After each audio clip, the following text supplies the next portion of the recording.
लोकसभा चुनाव शुरू होने में कुछ ही दिन बचे हैं। पहले चरण का मतदान 19 अप्रैल को होना है। ऐसे में सभी राजनीतिक पार्टियां अपने अपने आखिरी दांव खेल रही हैं। इसी क्रम में शुक्रवार को कांग्रेस ने लोकसभा चुनाव 2024 के लिए अपना घोषणा पत्र जारी कर दिया। आइए समझते हैं कांग्रेस के इस घोषणा पत्र में क्या खास बातें हैं।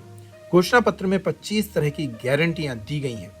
खरगे ने कहा कि हमारा घोषणा पत्र गरीबों को समर्पित है।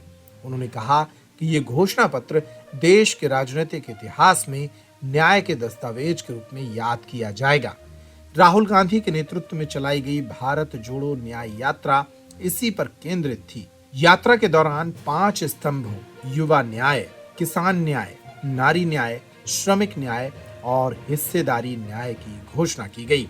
इन 5 स्तंभों में से 25 गारंटी निकलती हैं और हर 25 गारंटी में किसी न किसी को लाभ है। कांग्रेस के घोषणा पत्र की बड़ी बातों की अगर बात की जाए तो इसमें केंद्र सरकार में 30 लाख नौकरियां, गरीब परिवार की महिलाओं को 1 लाख रुपए सालाना, जाति जनगणना, एमएसपी को कानूनी दर्जा दिया जाना, मनरेगा मजदूरी 400 रुपए किए जाने, जांच एजेंसियों का दुरुपयोग रोकने, पीएमएलए कानून में बदलाव का ऐलान करने। पार्टी ने युवा न्याय के तहत जिन 5 गारंटी की बात की है उनमें 30 लाख सरकारी नौकरियां देने और युवाओं को 1 साल के प्रशिक्षुता कार्यक्रम के तहत 1 लाख रुपए देने का वादा भी शामिल है।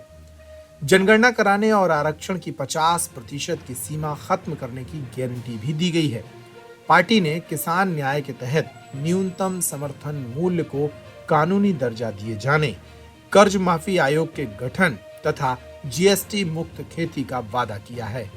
कांग्रेस ने श्रमिक न्याय के तहत मजदूरों को स्वास्थ्य का अधिकार देने, न्यूनतम मजदूरी 400 रुपए प्रतिदिन सुनिश्चित करने, शहरी रोजगार गारंटी का वादा करने, साथ ही नारी न्याय के अंतर्गत महालक्ष्मी गारंटी के तहत गरीब परिवारों की महिलाओं को 1-1 लाख रुपए प्रति वर्ष देने की बात कही है। कांग्रेस के इस मैनिफेस्टो पर कांग्रेस के ही नेता फूले नहीं समा रहे हैं। उन्होंने कहा कि ये देश की जनता का मैनिफेस्टो है। इस मुद्दे पर सुनिए कांग्रेस नेता मुकेश नायक ने क्या कहा। आप ये देखिए कि जो कांग्रेस का न्याय पत्र है इसमें 5 गारंटी प्रमुख रूप से दी गई हैं।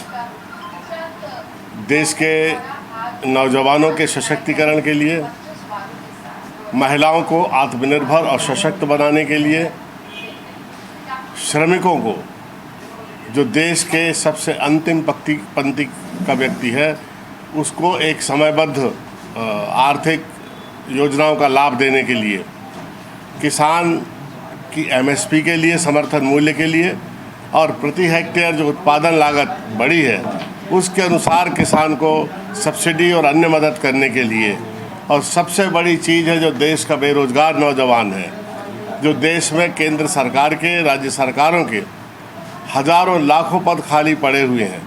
ख़ास तौर से अनुसूचित जाति जनजाति के जो पद खाली पड़े हुए हैं केंद्र सरकार और राज्य सरकारों में, इनको हम भरेंगे और लाखों नौजवानों को इस देश में रोजगार देंगे।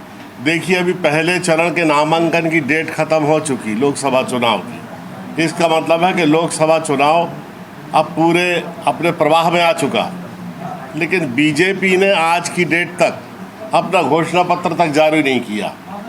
बीजेपी को इतना दंभ, अभिमान और अहंकार है कि वो तो कहते हैं कि हमारी तो 400 सीटें आ चुकी।